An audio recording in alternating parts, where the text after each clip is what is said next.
forest, another issue we're aware has been of great concern in the county. One of the key things that the plan includes is what's called an initial implementation period, and this is particularly important with respect to the responsibilities of the new JDSF advisory group.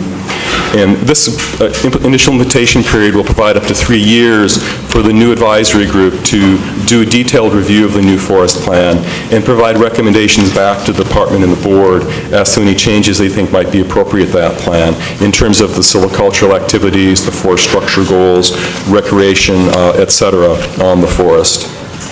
And based on those recommendations that eventually come back from the advisory group, the department and the board will then consider making changes to the management plan.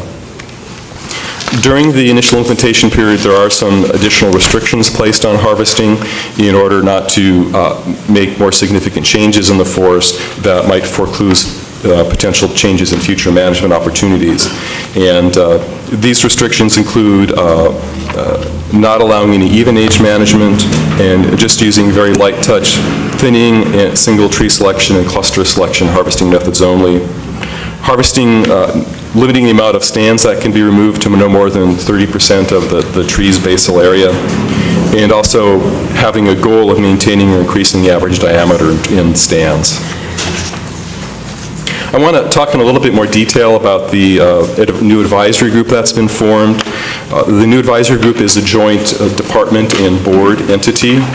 The responsibilities are for the director to appoint the members of this group subject to approval by the Board of Forestry and Fire Protection, and the board did approve that slate of candidates last week, and many of these names are locally familiar people.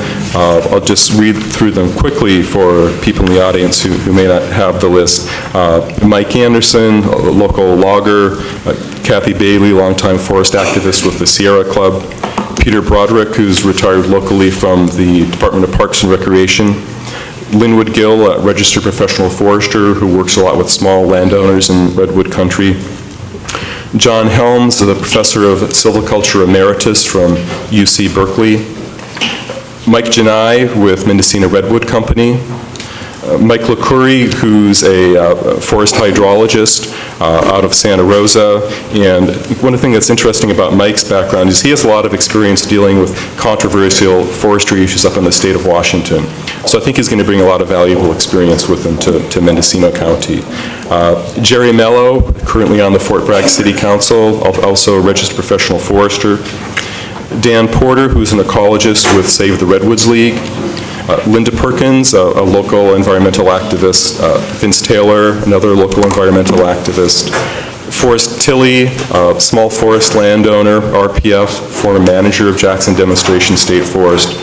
And Brad Valentine, who's a biologist with the California Department of Fish and Game. Our director went through quite an extensive review and interviews of people to make his appointees. We had a very open process for solicitation of applicants for serving on this advisory group, and we're looking forward to them getting work, and we have their first meeting scheduled for May 9th and 10th in the Fort Bragg area.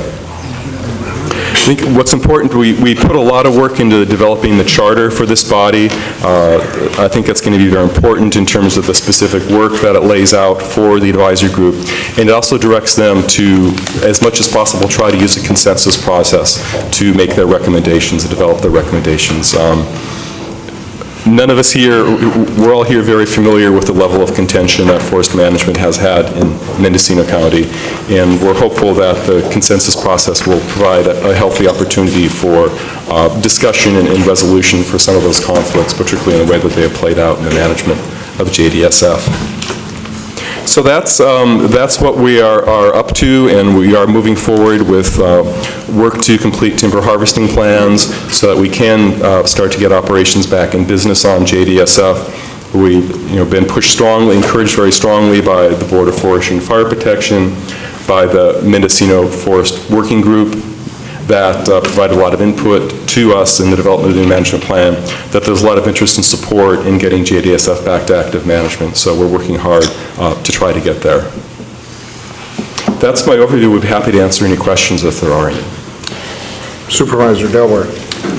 Thank you. On that last note, when will you be back in operation?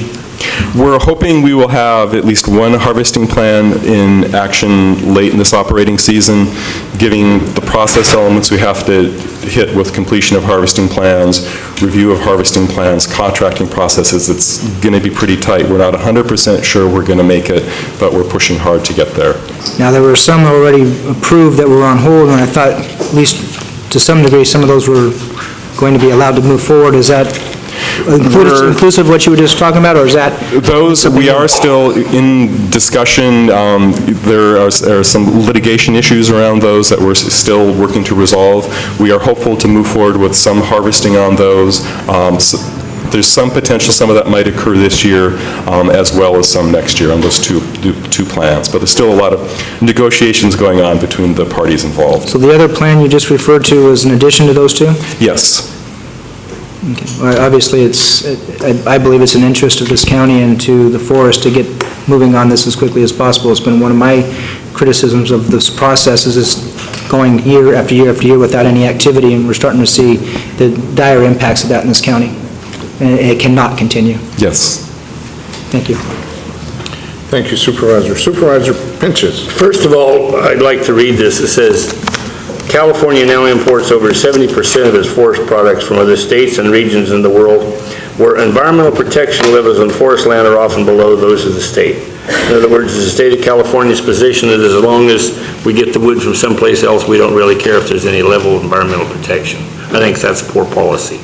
I think, if I may, I think the point of that language is to indicate that we would like to see more forest production in California. I mean, that is a fact, yes. Yeah. On Table 9, as Supervisor Delbar referred to, I'm sure, was a Brandon timber harvest plan, or harvest sale in the Camp 3 harvest sale.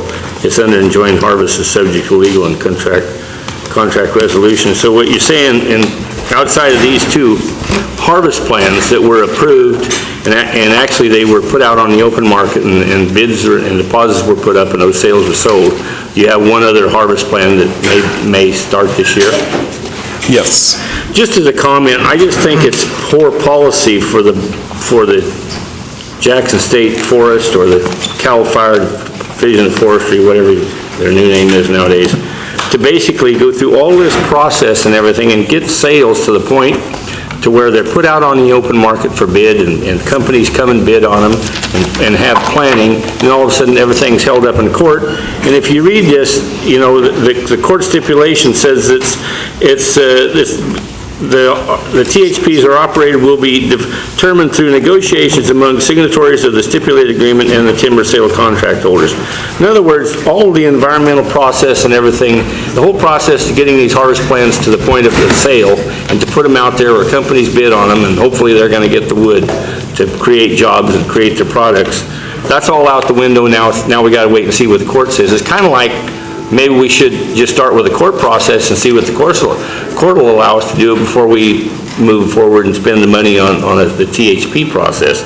I just think it's poor policy for the Jackson State Demonstration Forest to get themselves in a position to where all their harvesting decisions will be ultimately made by the courts. It seems to me like it's backwards. I don't know how Jackson State Demonstration Forest and the people that run that have got themselves into this position, but that seems to be the position of 2 or 3 of your sales. I hope this other sale you're talking about won't end up in this category 4 as these two products are. You know, and my district's really important. We have a local mill in Willits that is a successful bidder. And think about that. If you're, you know, here they've got a large amount of money on deposit on this sale, and it's been held up in court for 3 or 4 years now, and they don't have that money that is tied up to go out and buy other logs from maybe private sales to make. So, you know, they need to have a resolution on this, and just to say, well, we'll just keep continuing it and see if we get everybody to agree with it. You know, it seems like